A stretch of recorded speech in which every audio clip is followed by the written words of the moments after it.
உடன்பிறப்புக்கு கடிதம் எழுதுவதுதான் முரசொலியில அவருடைய மிக முக்கியமான அன்றாட கடமைகளிலே தலையானது. கலைஞர்களை பொறுத்தவரையில அதிலே தந்தை பெரியார் அவருடைய பிறந்த நாள் விழா 77 ஒவ்வொரு ஆண்டும் செப்டம்பர் மாதம் வருகிற போது அதை பற்றி ஒரு கட்டுரை எழுதுகிறார்கள். பெரியார் தந்த துணி உண்டு, அதுதான் தலைப்பு. அந்த உடன்பிறப்புக்கு உடன்பிறப்பே என்று ஆரம்பித்து எழுதுகிறார். உடன்பிறப்பே, சுண்டலி வந்ததென்று சூரப்பூனை அடிப்பின் அண்டையில் பதுங்குவதுண்டோ, அரவம் ஒன்று ஆடி வர கண்ட கீரி பிள்ளை கலங்கியே வியர்த்து நிற்பதுண்டோ, குள்ளநரியின் கோபம் கண்டு சிங்க ஏறுதான் கோழை போல் ஓடிடுமோ, முதும்பெல்லா பேடிகட்கு போர்க்களத்து மாவீரன் மண்டியிட்ட வரலாறு உண்டோ, பெரியாரின் குடியரசு அலுவலகத்தில் 30 ஆண்டுகளுக்கு முன்பு துணை ஆசிரியர் பொறுப்பினை ஏற்றிருந்த போது இந்த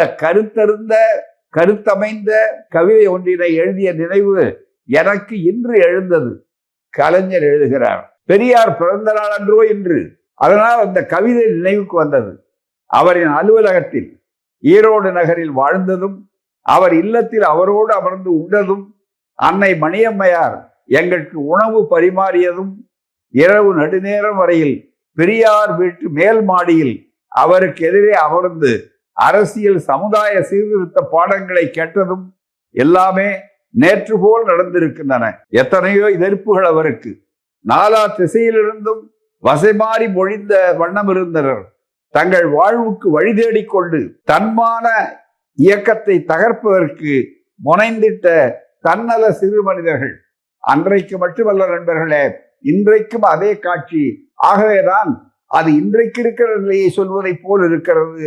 நன்றாக கேளுங்கள். முனைந்திட்ட தன்னல சிறு மனிதர்கள், குறுமதியினர், பெரியார் ஒரு நச்சாறு என்று நவிந்தோறும் உண்டு. பின்னர் அவர்கள் எவ்வாறு அடங்கினர் என்ற சரித்திரமும் உண்டு. கொல்லுவேன், குடலை பிடுங்குவேன் என்று மிரட்டல் கடிதம் வராத நாள் இருக்காது. எங்கள் கூட்டத்திற்கு வந்தால் திரும்பி போக முடியாது என்று எச்சரிக்கை மடல் எத்தனையோ அத்தனையும் சிரித்தபடி படித்து மடித்து வைத்து விடுவார். அவரின் எதிர்ப்புக்கு ஆளானவர்கள் அல்லது இலக்கானவைகள் சொத்தை சோடைகளா? அல்ல, வேதங்கள், இதிகாசங்கள், புராணங்கள், அவை அறிமுகப்படுத்திய 1000 கடவுளர்கள், சர்வ வல்லமை வாய்ந்ததாக கூறப்பட்ட அவற்றை எதிர்க்கத்தான் அவர் சல்லடம் கட்டி நின்றார். அவர் கையில் இருந்த போர்வாளின் பளபளப்பு கண்டு வைதிகபுரி அஞ்சி நின்றது. சாதி சமய வெறியர்களின் தலையில் ஓங்கி விழும் சம்மட்டியாக அவர் பேச்சு எழுத்தும் அமைந்தது. எதிர்ப்பில்லாத நாளை அவர் வீழ்நாளாக கருதினார். ஊழலிலே திருத்தி ஊறி திளைத்தவர்கள் அவர் உருவாக்கி வளர்த்த உணர்வுகளை அழிக்க அவர் மீதே ஊழல்களை அடுக்கினர்.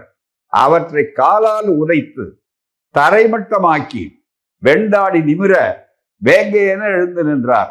அவதூறு முனைகளை தன் கூறிய விழி பார்வையிலேயே மழுங்கி போகச் செய்தார். அவர் கண்ட அரசியலிலும் சரி, அவர் புகுந்த களங்களிலும் சரி, முதுகில் குத்துவோர் இருந்தனர், துரோகம் புரிவோர் இருந்தனர், நன்றி மறந்தோர் இருந்தனர், அவரை அழிப்பதொன்றே குறிக்கோள் என திட்டமிட்டோரும் இருந்தனர்.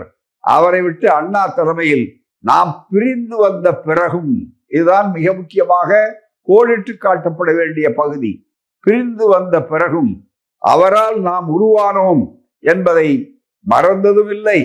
அந்த தாய் கழகமாம் திராவிடர் கழகத்தை அழித்திட எண்ணியதும் இல்லை. அந்த பெருந்தன்மையும் அரசியல் பண்பாடு மற்றவர்கள் இன்று போல் அன்று இருந்தனர். அவர்களின் வெத்து வேட்டு பேச்சுக்கள், வாய் வீச்சுக்கள் அனைத்தையும் பெரியார் முன்ன எரிதழில் விழுந்த வைக்கோல்கள் ஆயின. அவர் காணாத களங்கள் இல்லை. எந்த களத்திலும் அவர் எவனுக்கும் பயந்ததில்லை. சிறைச்சாலை பிரவேசம் அவருக்கு பொழுதுபோக்காக இருந்தது. போர் முழக்கம் அவரது இதய துடிப்பு. முன்வைத்த காலை பின்வைக்காத துணிவும் உறுதியும் அவரின் கூட பிறந்தவைகளாகும். அவருக்குத்தான் இன்றைக்கு பிறந்த நாள். இந்த நாளில் அவர் பெற்றிருந்த துணிவையும் உறுதியும் பெறுவோம். ஊழையிடும் எதிர்ப்புகளை ஊதி எறிவோம் என்ற தெம்புடன் பீடு நடைபோடுவோம். வாழ்க பெரியார், வாழ்க வாழ்க. அன்புள்ள மு.க. 17/9/1977. உலகெங்கும் திராவிடம். திமுக தகவல் தொழில்நுட்ப அணி சிறப்பிக்கும் திராவிட மாதம்